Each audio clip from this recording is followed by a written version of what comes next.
Hello, bienvenue dans Booster, j'espère que tu vas bien et que tout va pour le mieux. Mon Dieu, je ne sais pas pour toi, mais en tout cas moi je suis motivé, encouragé pour ces vidéos que nous sommes en train de libérer pour ce mois de juin. Cette fois-ci, je vais te parler sur la paresse est un piège spirituel. Je le répète, la paresse est un piège spirituel. N'oublie pas ta Bible, bloc-notes et stylo. Nous allons lire deux versets au fait. Livre de Proverbes et livre de Romains. Donc premièrement, nous allons lire dans le livre de Proverbes, le chapitre 21, le verset 25, je répète, Proverbes 21, 25. Au fait, la Bible, lui, second dit, les désirs du paresseux le tuent car ses mains refusent de travailler. Mais j'aimerais te lire la traduction que j'ai sous les yeux ici. C'est la traduction Nouvelle Français courante. Le paresseux meurt de ne pas réaliser ses désirs car ses mains refusent de travailler. Waouh! Waouh, waouh, waouh! Je vais le répéter.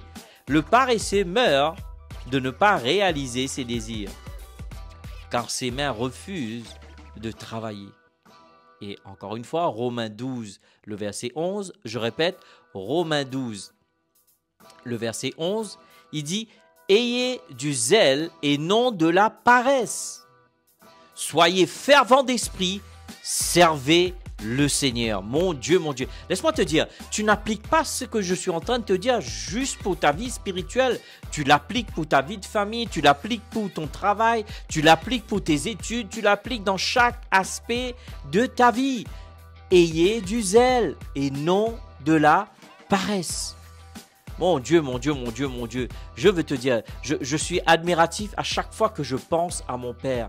Tu sais, mon père, il était boulanger et à chaque fois que j'allais le regarder aller travailler, mon Dieu, il était le plus âgé de son équipe, mais il travaillait plus vite que les autres. Il avait quoi? Le zèle et non la paresse. Et il dit, fervent d'esprit. Non pas, oh oui. Des fois, tu demandes...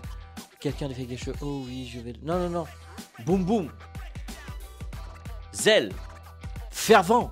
C'est ainsi que Dieu nous a appelés à vivre. C'est ainsi que Dieu nous a appelés à marcher. C'est ainsi que Dieu nous appelle dans ce monde. Souvent, nous disons, nous voulons être un témoignage. Mais laisse-moi te dire, sois un zélé.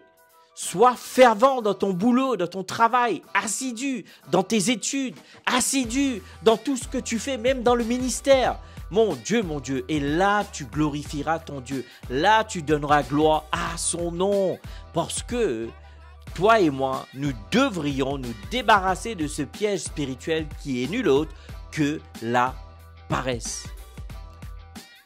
La paresse. Il dit les désirs du paresseux. Il dit le paresseux meurt. Oh mon Dieu. Le paresseux meurt de ne pas réaliser ses désirs. Tu te rends compte?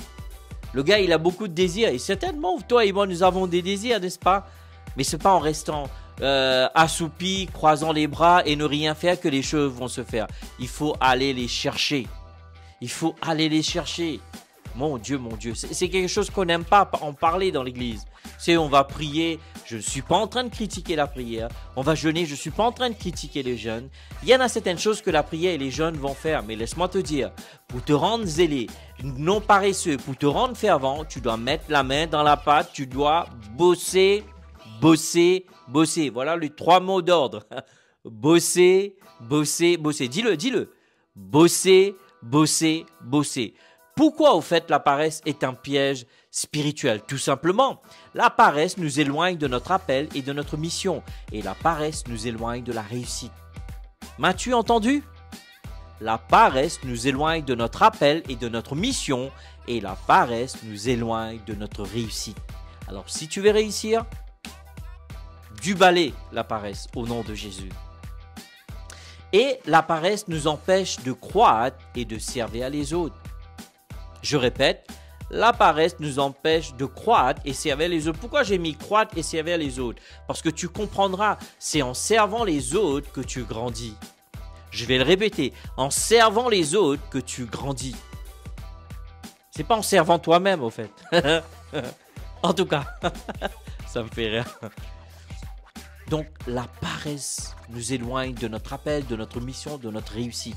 Elle nous empêche de croître spirituellement. Elle nous empêche de servir les autres.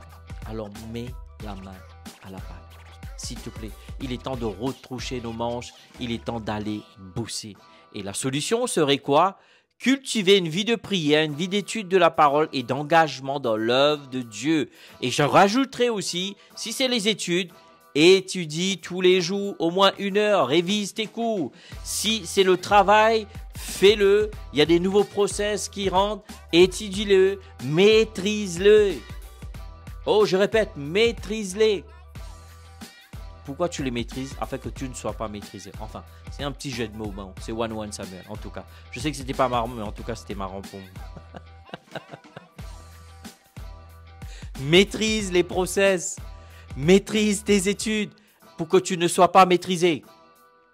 Père, je te remercie pour la grâce de Dieu.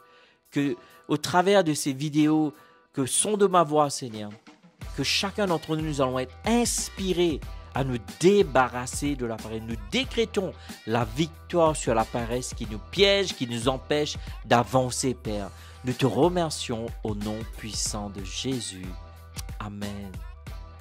En tout cas, merci pour ton temps, merci pour tes likes, tes partages et tes commentaires. Surtout, n'oublie pas, dis-nous comment ces vidéos sont une bénédiction pour toi sur ce. Sinon, je te dis ciao, ciao, bye bye et à la semaine prochaine.